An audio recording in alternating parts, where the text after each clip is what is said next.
अब आप ऐसा है ना कि आपकी कॉम्बिनेशन बड़ी बढ़िया है। एक तरफ भाई लालू प्रसाद के बेटे हैं, ठीक है, यादव क्लैन से भी हैं, विकास के लिए जाने जाते हैं। ये छवि आपकी जो है तेज प्रताप, ये ठीक छवि है। अभी इतने सारे नेताओं अलग अलग लोगों को मिले, अभी छवि आपकी अच्छी है ज़मीन पर। जब छवि इतनी सही है तो छवि को जयचंदो ने न खराब करने का काम किया। तो मेरा सवाल है ना तेज प्रताप कि फिर क्यों लालू जी ने आपको बाहर किया? बताओ किसकी साजिश थी? लालू जी ने बाहर नहीं किया, जयचंदो ने बाहर किया। लालू जी ने बाहर नहीं किया? लालू जी ये डिसीजन उनकी नहीं थी। मतलब अपना बेटा को कोई बाहर कर देगा?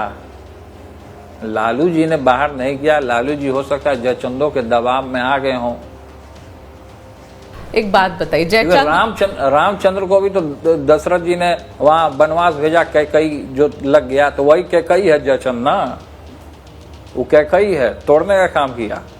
राम जी वन वन घूमे, रावण का वध किए, फिर गद्दी पे बैठे। आपके परिवार के लोग ये निर्णय जो लिया गया कि इनको बाहर करो, है ना, पार्टी से भी निकाल दो, घर से भी निकाल दो, परिवार से भी निकाल दो, सबको समझ में आ गया था कि दूसरा लालू यादव पैदा हो रहा है, तो इसलिए इसको पत्ता काट दो।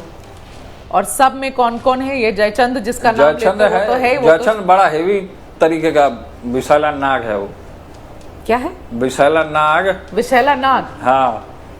संजय यादव जो हो, हम नाम नहीं लेते मुर्दा का, जिंदा हो जाएगा। मुर्दा का नाम लीजिएगा तो जिंदा ना हो जाएगा वो। तेजस्वी, तेज प्रताप, तेजस्वी ने क्यों बात सुनी फिर इस जयचंद की, जिसको आप जयचंद कहते हैं? अब तेजस्वी जी से आप सवाल कीजिए ना कि क्यों बात सुना। वो तो बच्चे हैं नहीं, उनके पुत्र हैं, पुत्री हैं, भतीजा भतीजी है। एक तरफ भाई और एक तरफ एडवाइजर, उन्होंने एडवाइजर को चुना, भाई को नहीं चुना।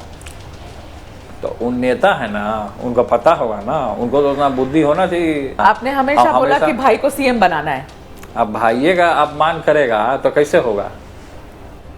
तो बताओ तेज प्रताप भाई, क्या हुआ? मतलब क्या इनसिक्योरिटी हो गई तेजस्वी को? क्यों मान गए आपको घर से बाहर करने के लिए? क्यों, क्या हुआ? ये क्या साजिश है? मुझे सच में बताओ, क्या हुआ? क्या साजिश है, नई साजिश है तो जयचंद बताएगा ना। हम तो कोई कभी वहां रहे तो हम कभी साजिश नहीं किए, हम तो साजिश के चक्कर में रहे नहीं। हम तो चाहे कि सब लोग इंटैक्ट रहे, सब लोग मिलजुल करके रहे, सब एक साथ रहे। हम तो हमेशा यही चाहे। लेकिन हो सकता है कि मेरा चाल डाल, जनता से मिलने का चाल डाल, रोज पब्लिक का भीड़, लोग देख के हताश हो गए। यही था कारण, और क्या कारण रहेगा? हाँ, मतलब इनसिक्योरिटी हो गई। हाँ, कि आप बड़े नेता बन जाओ। गद्दी और पैसा बहुत खराब चीज होता है।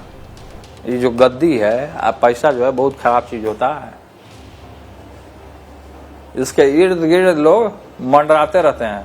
और जब राजा जो होता है ना, एक उदाहरण के तौर पर आपको बता दें, राजा जो होता है वो आंख से अंधा, मुंह से गूंगा, कान का बहिरा होता है। उसको बताने वाले उसके इर्द गिर्द के लोग होते हैं जो सलाहकार होते हैं। तो आंख से अंधा और कान से बहरा और मुंह से गूंगा तेजस्वी है। अब हर एक राजा होता है, हो सकता है कि हमारे इर्द गिर्द भी लोग जयचंद होंगे, हम नहीं जानते हैं इस चीज़ को। तो बहुत सारी चीज़ें हैं जो कि सावधानी से आदमी को फूक फूक करके राजनीति में आगे बढ़ना चाहिए। कब कहाँ कौन दुश्मन है, क्या पीछे लग जाएगा, कुछ करवा देगा, बहुत तरीके का बात होता है। कभी ऐसा सोचा कि 1 to 1 तेजस्वी से बात करें कि भाई क्या हुआ, क्या तकलीफ है तुमको मुझसे, क्यों ये कर रहे हो? अब हुआ सो हुआ, वो अलग मैटर हो गया। अच्छा, अब हमारा रास्ता अलग हो गया, उनका रास्ता अलग है। वापस वो अपने रास्ते में खुश रहें। हाँ। हम आराम से अपना पॉलिटिक्स करते रहें, जनता के बीच में रहें। कभी वापस जाओगे तेज प्रताप? अरे हम तो गीता में कसम खा लिए हैं, भगवत गीता में, कि मैं मरना कबूल करूंगा लेकिन आरजेडी में कभी वापस नहीं जाऊंगा। नहीं जाओगे? कभी नहीं। क्योंकि कुछ लोग मुझे, जो पॉलिटिकल कमेंटेटर लोग हैं, वो लोग कहते हैं, और कुछ लोग वैसे मिले मुझे, उनको काम पता है, वो हमसे मिले हैं क्या कि आप जब जीत जाइएगा, जैसे आप ये इलेक्शन जीत जाते हैं, अपनी कॉन्स्टिट्यूएंसी में आप जीत जाते हैं, तो आप वापस भाई के साथ हाथ मिला लोगे वापस? कभी नहीं, कभी नहीं, कभी नहीं। अब कभी नहीं? हम गीता पे कसम खाए हैं, अब फिर बोलिएगा फिर हम खा लेंगे कसम। हम पूजा करते हैं, हम झूठ झाट बोलने वाले लोग नहीं हैं। ये बात जिससे मन मेरा हट जाता है, चाहे वो मेरा अपना ही क्यों ना हो। मन हट गया है तेज। अब हमको जनता के बीच में रहना है और जनता का काम करना है। हमने संगठन में पहला हमारा नियम है कि हम अपने संगठन जनशक्ति जनता दल को कभी परिवारवाद नहीं बनाएंगे। इस पूरे चीज का मास्टरमाइंड कौन है तेज प्रताप? मास्टरमाइंड वही जयचंद है जिसका आपने चर्चा किया। नाम नहीं लेते हो उसका? नहीं, हम क्यों ना इस जवान से उसका नाम क्यों लें? हम इस जवान से केवल राम और कृष्ण का नाम लेते हैं हम। ठीक है, तो नाराजगी आपकी जयचंद से है, नाराजगी आपकी परिवार से नहीं है? देखिए, परिवार से नाराजगी क्या रहेगा? हम तो कभी किसी से नाराज हुए नहीं। लोग हमको जबरदस्ती नाराज करना चाह रहे हैं। माताजी से बात होती है? नहीं, माता जी से मेरी बात नहीं होती। पिताजी से बात होती है?